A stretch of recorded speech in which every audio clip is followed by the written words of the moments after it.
I show zero interest. I don't receive the compliment well, and I'll focus on the aspects of the compliment that have to do with like what do they find interesting.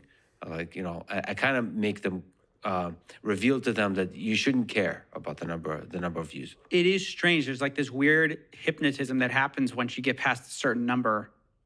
And that number is some approximation. It's always like hard numbers. It's like 100,000, a million, 10 million. People just see a number and they just go like, wow, that is, and they assign a quality to it that may not, like it usually means nothing at all.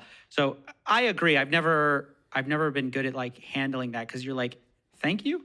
Yeah. It's like, okay. That said, I do admire, very different from me, but I admire Mr. Beast, who unapologetically says like the number is all that matters. Like basically the number shows, like the number of views you get shows like how much, I don't know, joy you brought to people's lives. Because if they watched the thing, they kept watching the thing, they didn't tune out, that means they loved it. You brought value to their life, you brought enjoyment, and I'm going to bring the maximum amount of enjoyment to the maximum number of people, and I'm going to do the most epic videos and all that kind of stuff. So I admire that when you're so unapologetically into the numbers.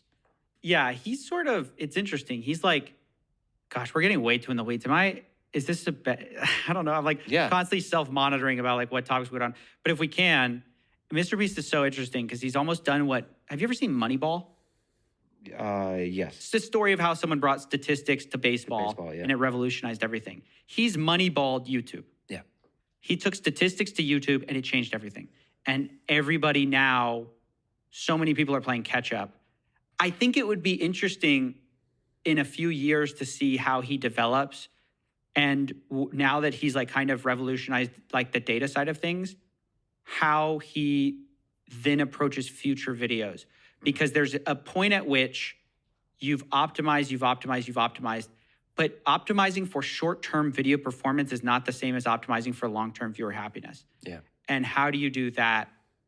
Assuming the YouTube algorithm does not perfectly already do it for you, which it doesn't, but they're trying to obviously do that. Optimize for long-term happiness, and also optimizing for long-term creative growth. Sure. I think the thing that people don't, I mean, maybe I don't know. I don't know enough about Jimmy, but like, to me, the thing that seems to be special about him isn't the Moneyball aspect. That's really important. It's like taking the data seriously. But to me, is the part of the idea generation, the constant brainstorming and coming up with videos. So it's nice to connect the idea generation with the data, but like how many people, when they create on YouTube and other platforms, really generate a huge amount of ideas, like constantly brainstorm.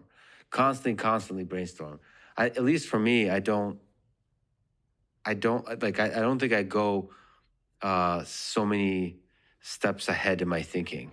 I don't like try to come up with all possible conversations. I don't come up with all possible videos I can make. But you can't. So the one mistake to make is to map Jimmy's philosophy onto every genre, because not every genre fits that model. Your model is not an idea-centric model. It's a people-centric model. And so if you were in the business of creating just mass entertainment for the sake of mass entertainment, you might focus on, okay, the reason going idea-focused instead of person-focused is such a revolutionary idea in some senses is because ideas can be more broadly appealing than any single human can be.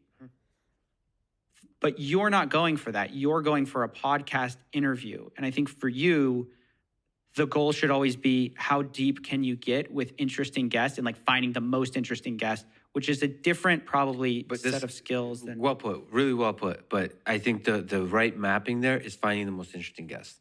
Yeah, and right. I think I don't do enough work on that. So for example, I try to be, something I do prioritize is talking to people that nobody's talked to before. So, because it's like, I kind of see myself as not a good, like I know a lot of people that are much better than me. I really admire, I think Joe Rogan is still the GOAT.